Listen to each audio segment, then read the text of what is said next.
In many quarters, there is a desperate need in America today, in America this week, for a healthy dose of religious humility.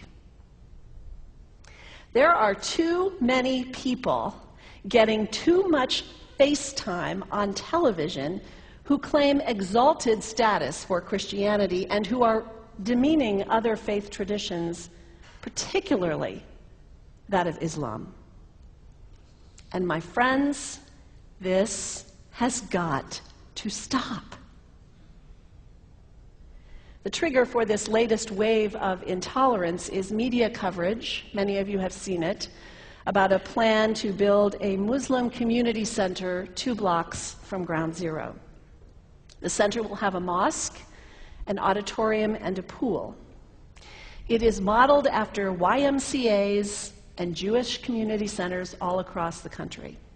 For all I know, it's got locker rooms and childcare. Now, to be very clear here, reasonable, faithful, caring people can disagree about how they feel about this facility being built so close to Ground Zero. But that does not justify the wave of fear and suspicion that has washed over this country over the last 10 days. The media are now calling this a wave of Islamophobia that is sweeping across America. I saw a story this week on CNN about a minister in Gainesville, Florida, who has declared September 11th of this year Burn the Quran Day. Thank you for your reaction. That was mine. This guy is a minister at a non-denominational church called the Dove World Outreach Center. He said all kinds of disparaging, insulting, inaccurate things about Islam that I'm not going to repeat from this pulpit.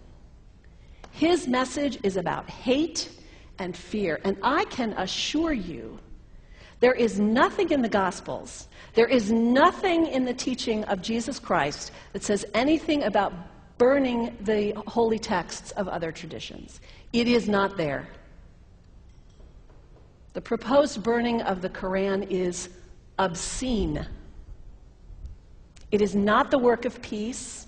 It is not the work of understanding. It is not the work of building bridges. It is insanity. Now, the good news is there are a lot of groups, a lot of churches, even the National Association of Evangelicals, who are condemning this action and urging the church to cancel their event. A conversation about God demands grace and openness, a willingness to learn, to have our own ideas challenged, our convictions questioned. These are the hallmarks of humility.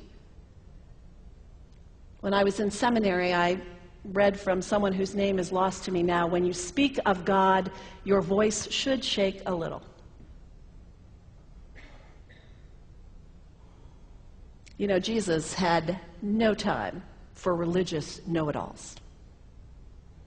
He saved some of his harshest criticism for church leaders, for the Pharisees, the religious leaders who were so certain about who was out and who was in, who was holy and unholy, clean and unclean. Jesus was forever taking all this religious certainty and turning it on its head.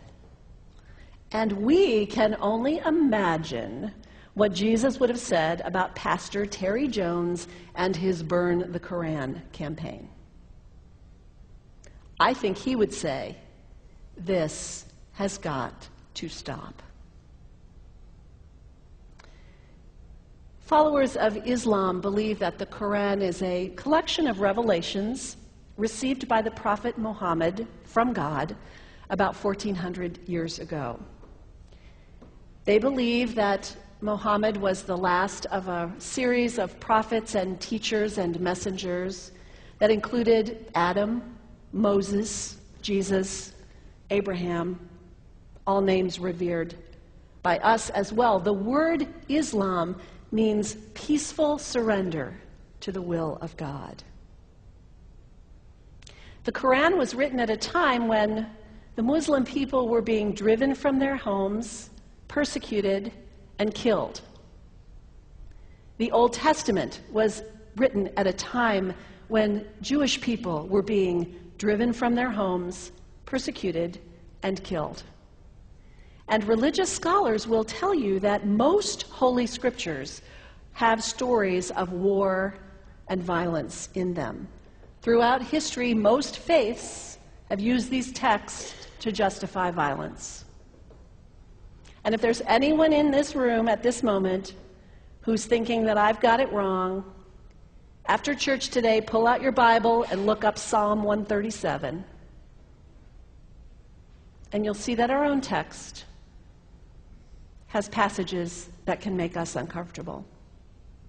But also, like the Bible, the predominant message of the Quran is of peace and care and loving God, justice, care for the neighbor, care for the stranger. In the Bible, we have thou shalt not kill. In the Quran, we have whoever kills another, surely he is killing all of humanity. And whoever saves the life of another, surely he saves the lives of all humanity. These are words of peace, words of faith, words that could save the world if we would take them to heart. The second thing you can do, the next time someone sends you one of those emails demonizing Islam, delete it. Don't forward it. Don't participate in the stereotyping. Don't give in to your fear. It's okay to be a little afraid. We all have those emotions. Just don't give in to it. Don't sign on for it.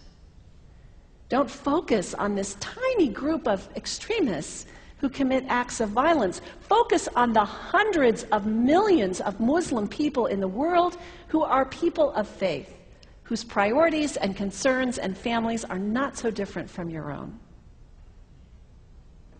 And third, when you think of Muslim people, think of individuals. Think of the professor at Ohio State.